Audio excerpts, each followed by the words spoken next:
উনি এসএলএম থেকে বেরিয়ে হতে চান না, উনি শিক্ষকদের সাথে কথাই বলতে চান না। শিক্ষকদের বিভিন্ন দোষ দেওয়া হয়, তারা কেন প্রাইভেট পড়ায়, তারা কেন শিক্ষার্থীরা কেন ফেল করে, শিক্ষকরা কেন চাকরি ছেড়ে দেয়, নানাবিধ দোষে শিক্ষকদেরকে দায়ী করা হয়। কিন্তু সরকার কখনোই নিজের দোষটা কখনোই দেখে না। 12,500 টাকা দিয়ে একটা পরিবার কেন একাও বাংলাদেশে ব্যাচেলর হিসেবে থাকা যায় না। প্রিয় শিক্ষা উপদেষ্টা, আমরা ভেবেছিলাম আপনি ক্ষমতায় আসার পরে, আপনি দায়িত্ব নেওয়ার পরে আপনি একটা শিক্ষা সংস্কার কমিশন করে দিয়ে শিক্ষকদের নৈতিক দাবিগুলোকে মেনে নিয়ে শিক্ষককে বিশ্বমানের এবং শিক্ষকদেরকে প্রাধান্য দিয়ে আমরা যুগোপযোগী একটা শিক্ষা ব্যবস্থা চালু করতে পারব। কিন্তু অত্যন্ত পরিতাপের বিষয়, আমরা দেখেছি শিক্ষকদের যে দাবি, শিক্ষকদের যে পেশা, সেটিকে রাষ্ট্রের প্রায়োরিটি লিস্টের সবসময় শেষের দিকে রাখা হয়। প্রিয় শিক্ষক সমাজ,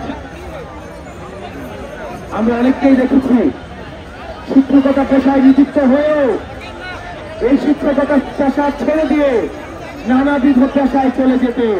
ব্যাংকে চলে যায়, কেউ এনজিওতে চাকরি করে এনজিও চলে যায়, কেউ যদি নিজে ব্যবসাদার করতে পারে তারা শিক্ষকতা ছেড়ে দিয়ে নিজস্ব ব্যবসা করে তারা জীবন পরিচালিত করে। যেখানে দেশ গড়ার কারিগর, জাতি গড়ার কারিগর শিক্ষকদের হওয়া উচিত, সবচেয়ে তাদের বেতন, সম্মান সবকিছুই রাষ্ট্রের সর্বোচ্চ হওয়া উচিত, সেখানে আমরা দেখলাম শিক্ষকদের বেতন মাত্র 12,500 টাকা। আমরা এই শিক্ষক সমাজকে সাথে নিয়ে এই শিক্ষা উপদেষ্টাকে বলতে চাই, আপনার যে দারোয়ান, আপনার গাড়ির যে ড্রাইভার, এই গাড়ির ড্রাইভারের খোঁজ নিয়ে দেখেন ঢাকা শহরে 5 তলা বাড়ি রয়েছে। আপনার যে বাসা যে রান্না করে যে বাবুর্চি, তাদের বেতন এই শিক্ষকদের বেতনের থেকে বেশি।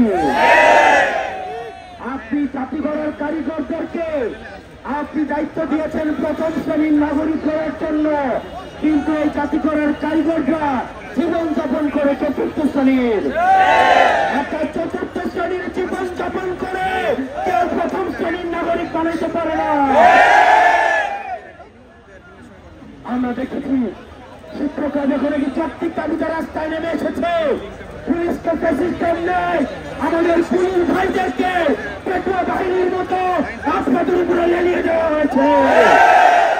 সেই দিন থেকে এই সিআর আপনাদের শিক্ষা উপদেষ্টা থাকার কোন নৈতিক কোন ব্যক্তি না।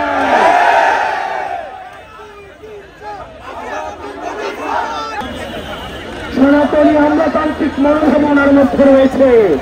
উনি এসএলএম থেকে বেরিয়ে হতে চান না, উনি শিক্ষকদের সাথে কথাই বলতে চান না। সেই উপদেষ্টা শিক্ষকদের সাথে কথা বলতে চান না, সেই উপদেষ্টা আমাদের প্রয়োজন না। সেজন্য আমরা বলতে চাই, এই শিক্ষকদের দাবি যতক্ষণ না পর্যন্ত আদায় হচ্ছে, আমরা আপনাদের সাথে এই খেলা অনুষ্ঠান করবো।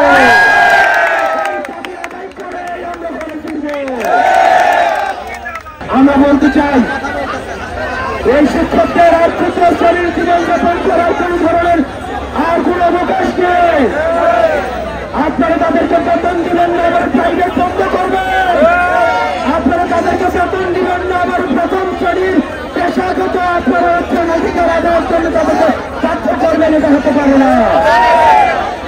প্রিয় শিক্ষকবৃন্দ, আমরা আপনাদের সাথে ছিলাম, আমরা আপনাদের সাথে আছি, দাবি আদায় নেওয়া পর্যন্ত আমরা আপনাদের সাথে থাকবো।